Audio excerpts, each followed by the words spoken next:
Illnesses among kids spread fast, but they spread even faster in schools.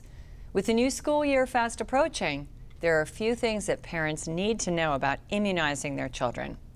Esther Walker, who oversees the school health program, has more information about how to keep your kids safe and healthy this school year.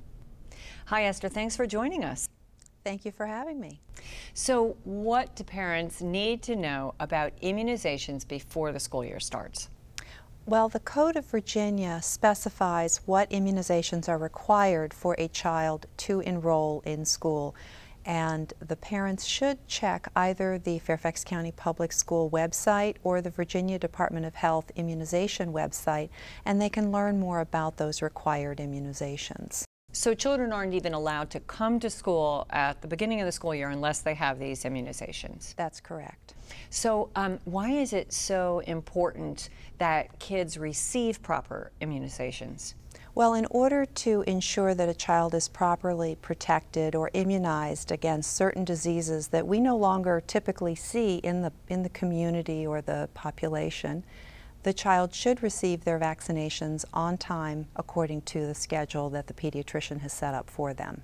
We often think about, well, we mostly, I think about immunizations as we have babies and little children. But as kids get older, are there immunizations and vaccinations that are sometimes overlooked?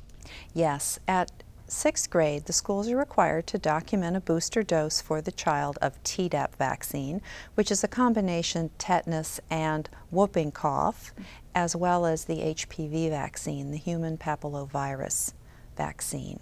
But additionally, children should always receive their annual influenza booster, as well as possibly meningitis or meningococcal vaccine. And then in some situations, the child may require a hepatitis A or a pneumococcal vaccine, and your private physician or pediatrician can advise you on those recommendations. And what should parents remember to bring with them or prepare for when they take their children for these visits? Always bring your current immunization history with you to any healthcare provider visit to make sure that the immunizations can be assessed and any vaccines that are due or perhaps past due can be given at that point. So it's important for the parents to have this information because they shouldn't just assume that the healthcare provider has it readily accessible. That's correct. Okay. Now, are there options available for families where cost of the vaccination is an issue? The Fairfax County Health Department provides any vaccination that's required for school entrance free of charge at all 5 of our district offices. So a family that's interested could check the website or give the office nearest them a call and find out what our hours are and come in for vaccinations.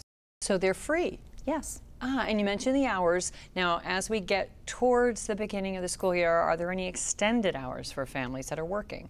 Absolutely. We have extended our hours to get ready for that back-to-school rush. And starting the week of August 20th, our clinics are going to be open from 8 a.m. to 6 p.m. on Tuesdays. Then the Friday before Labor Day, we're open until 3 o'clock. And then we reopen on Tuesday after Labor Day, September the 4th, for anyone that still needs immunizations. Okay, but families should get them now and not wait for that back-to-school rush that you mentioned. Absolutely. Thank you so much for this valuable information, Esther. Thank you. For information on childhood immunizations and clinic locations, visit the Health Department website.